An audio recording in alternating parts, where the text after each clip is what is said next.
बिस्मिल्लाहिर्रहमानिर्रहीम। नाज़रीन, कोरोना के हवाले से पाक 47 टीवी की स्पेशल ट्रांसमिशन जारी है। आज हमारे साथ जो है तो मीडिया की एक अहम शख्सियत आदिल अब्बासी हमारे साथ मौजूद होंगे।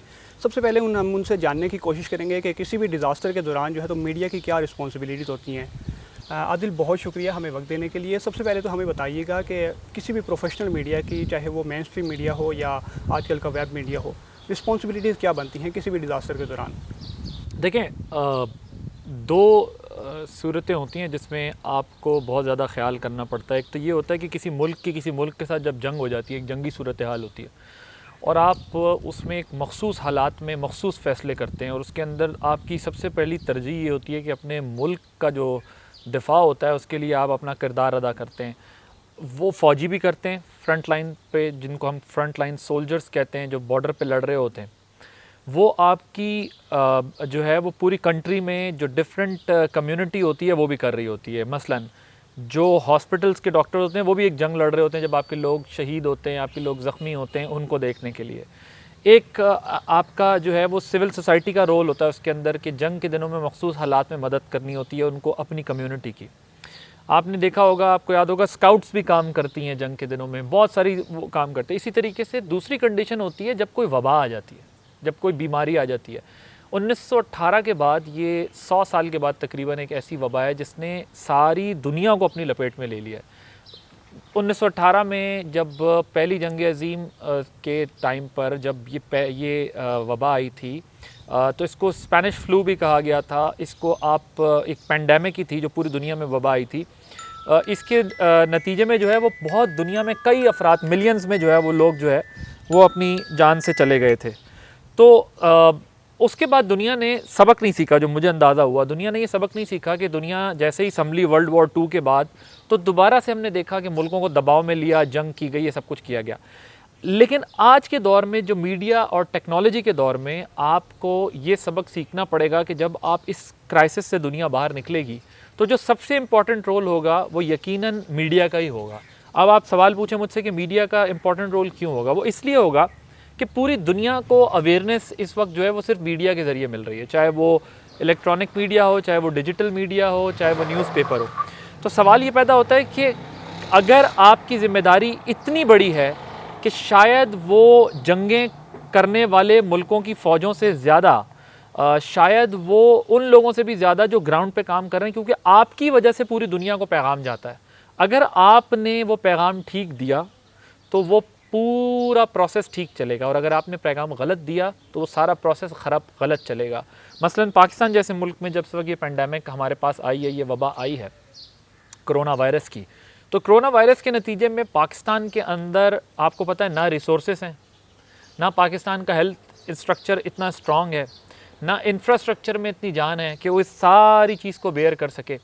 तो सवाल ये पैदा होता है कि पाकिस्तानी मीडिया जो है वो क्या कर सकता है। पाकिस्तानी मीडिया ये कर सकता है कि पाकिस्तानी मीडिया अपने महदूद वसाइल में, अपनी बिसात में, अपनी कैपेसिटी में लोगों को अवेयरनेस दे सकता है। एक तरफ आपने लोगों को ये बताना है कि अगर कोई मसला हो तो आपने कहाँ जाना है, साथ ही आपने लोगों को ये बताना है कि पैनिक इसलिए नहीं करना क्योंकि पाकिस्तान जैसे मुल्क के पास इतने रिसोर्सेस नहीं हैं। तो लोग ये ना कहें कि जी हम वहाँ गए, हमारा मसला हल नहीं हुआ और उससे पैनिक फैले। आपने लोगों को ये बताना है कि आपने घर पे रह के कैसे एहतियात करनी है।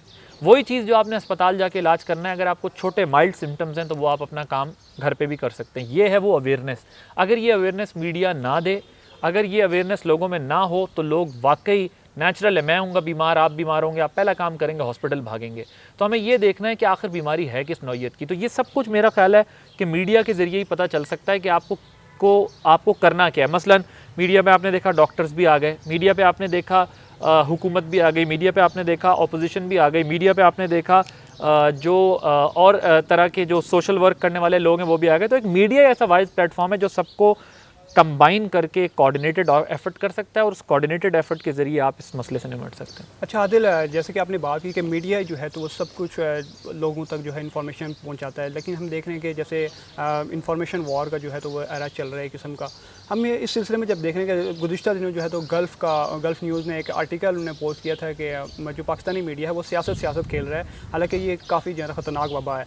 इस हवाले से क्या आप समझ रहे हैं कि जो पाकिस्तानी मीडिया है, जो ट्रेडिशनल मीडिया है, तो वो अपनी ज़िम्मेदारियाँ उसी तरह निभा रहा है जैसे कि दुनिया का दीगर जो है तो मेन स्ट्रीम मीडिया इस चीज़ को देख रहा है?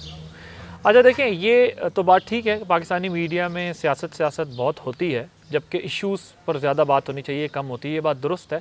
लेकिन ऐसा भी नहीं है कि सिर्फ सियासत होती है। पाकिस्तानी मीडिया ने बड़ा वाइटल रोल प्ले किया है in last 20 years. Electronic media की मैं बात कर रहा हूँ स्पेशली।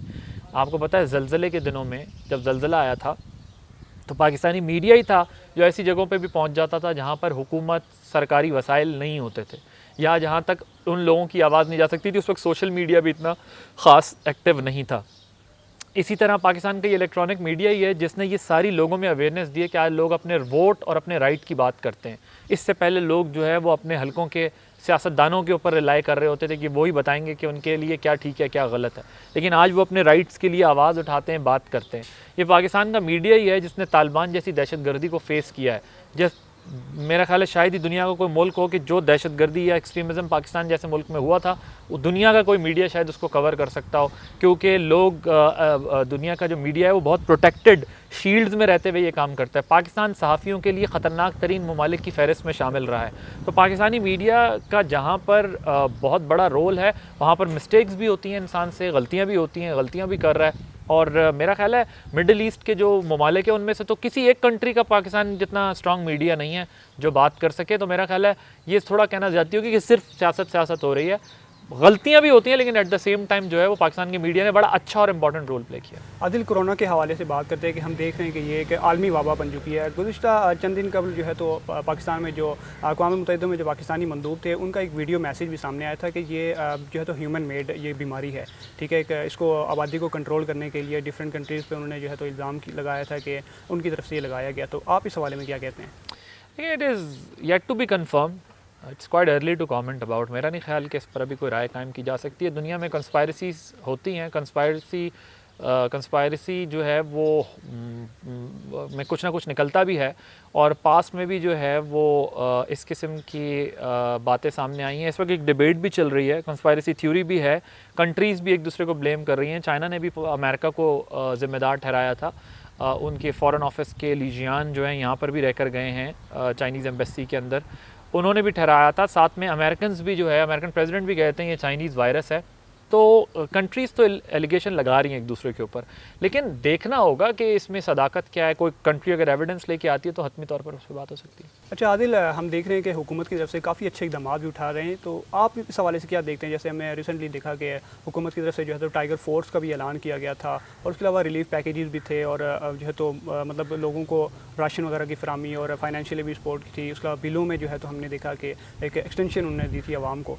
तो इस हवाले से जो हुकूमत की तरफ से इक़दाम किए गए हैं, तो वही कि आप क्योंकि मीडिया पर्सन है, आपने उस हवाले से कैसा जज किया इसको? देखिए, पैकेज तो अच्छा दिया हुकूमत ने इतने महदूद वसाइल के बावजूद, लेकिन देखना ये कि उसकी एग्जीक्यूशन कैसे होती है। यहाँ पर ऐलानात तो हो जाते हैं और पैकेजेस भी अनाउंस कर दिए जाते हैं, लेकिन ग्राउंड पर जब उसको डिलीवरी की बारी आती है तो बहुत सारी इश्यूज़, बहुत सारी प्रॉब्लम्स फेस करने को मिलती हैं। तो देखना ये होगा कि ये हुकूमत उसको एग्जीक्यूट कैसे कराती है, क्योंकि माजी की हुकूमतें भी पैकेजेस अनाउंस करती रही हैं, लेकिन लोगों में, मासेस में उस तरीके से उसका बेनिफिट पहुँचा नहीं है। बड़ा टास्क होगा इस गवर्नमेंट के लिए अगर ये सक्सेसफुली इसको कंप्लीट करते हैं। और आज प्रोग्राम को इख्तिताम की जानिब बढ़ाते हैं, आप कोरोना के हवाले से हमारी आवाम को, देखने वालों को क्या मैसेज देंगे कि वो कैसी ऐसी प्रिकॉशंस जो है तो वो अपना सकते हैं जिससे वो ऐसी वबा से जो है तो बच सकते हैं और अपने आप चाहने वालों को भी बचा सकते हैं? देखिए, अगेन वही बात है कि ये तो रिपीटेडली बात बहुत ज़्यादा हो रही है, लेकिन मैं भी फिर बार बार आपको ये कहना चाहूँगा, एक तो हमारा मज़हब कहता है सफ़ाई निस्फ़ ईमान है। वो आज पूरी दुनिया को पता चला होगा कि सफ़ाई निस्फ़ ईमान है, लेकिन बदकिस्मती से हमारा मुल्क भी उन मुल्कों में शामिल है जहाँ लोग इस चीज़ का ख्याल नहीं करते, सफाई का ख्याल नहीं करते। आप अपने हाथ धोएं, 20 सेकंड्स तक जो है वो पूरे फोकस के साथ आप अपने हाथों को धोएं।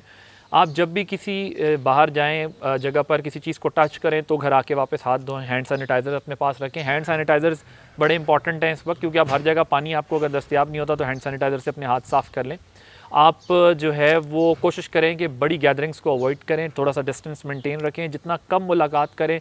इस 20-25 दिन में नेक्स्ट, और जो ज़ाहिर है हमारे अभी ट्रेजेक्ट्री एक्सपेक्टेड है कि ऊपर जाएगी, ये जो ग्राफ है ऊपर जाएगा, कोशिश करें कि इन 20-25 दिनों में अपने आप को थोड़ा सा आइसोलेशन में रखें। सिचुएशन जिस वक्त थोड़ी सेटल डाउन हो जाएगी तो फिर ज़िंदगी रही तो सब मुलाकातें भी होती रहेंगी, सारी एक्टिविटीज़ भी होती रहेंगी, गैदरिंग्स भी होती रहेंगी। तो थोड़ा सा आपको इस 20-25 दिन में नेक्स्ट यानी कंप्लीट अप्रैल में आपको इस चीज़ का ख्याल रखना होगा, और हमें कोशिश करनी होगी कि हम जो है वो मैक्सिमम जो प्रिकॉशंस हैं वो लें। ग्लव्स पहने, मास्क पहने। मास्क वो बंदा पहने जिसको सिम्टम्स हैं या मास्क तब पहने जब किसी सामने वाले को आपके सामने सिम्टम्स हैं, तो आप अपना मास्क पहन के रखें ताकि आप प्रोटेक्टेड रहें। ग्लव्स कोशिश करें पहने, अपने आप को जो है महफूज बनाएं ताकि आपकी वजह से आपका घर, आपका ख़ानदान महफूज रहेगा और आपके ख़ानदान की वजह से कई सौ लोग और कई सौ लोगों की वजह से लाखों करोड़ों लोग महफूज रहेंगे। अपना और अपने पाकिस्तानी भाइयों का, सबका बहुत ज़्यादा ख्याल रखें और कोशिश करें कि कम से कम हमारा मुल्क जो है इसके स्प्रेड का, इसके फैलने का ज़िम्मा ना बने। जिस तरह बड़ी बड़ी दुनिया की इस वक्त जो कंट्रीज़ हैं उनका सिस्टम कोलैप्स कर गया है, हेल्थ का गिर गया है, ढह गया है, उनकी बेहतियाती की वजह से भी और उनकी ज़ाहिर है उसमें बहुत सारे फैक्टर्स हैं, फिर ओल्ड एज फैक्टर, फिर वेदर की भी बात की जा रही है, lot of things are involve into it. तो हमें बहुत ज़्यादा ख्याल रखना है अपने मुल्क का, क्योंकि हमारे पास वसाइल कम है और मसाइल ज़्यादा हैं। Thank you. बहुत शुक्रिया। आदिल अब्बासी हमारे साथ मौजूद थे जिन्होंने हमें कोरोना के हवाले से और बिलखुसूस जो है तो इस किसी भी डिज़ास्टर के दौरान मीडिया की जो रिस्पॉन्सिबिलिटीज़ होती हैं उस हवाले से उन्होंने हमें आगाह किया। नाज़रीन, कोरोना के हवाले से मज़ीद बाखबर रहने के लिए देखते रहिए पाक 47 TV। आप हमारे सोशल मीडिया अकाउंट्स पर विज़िट कर सकते हैं।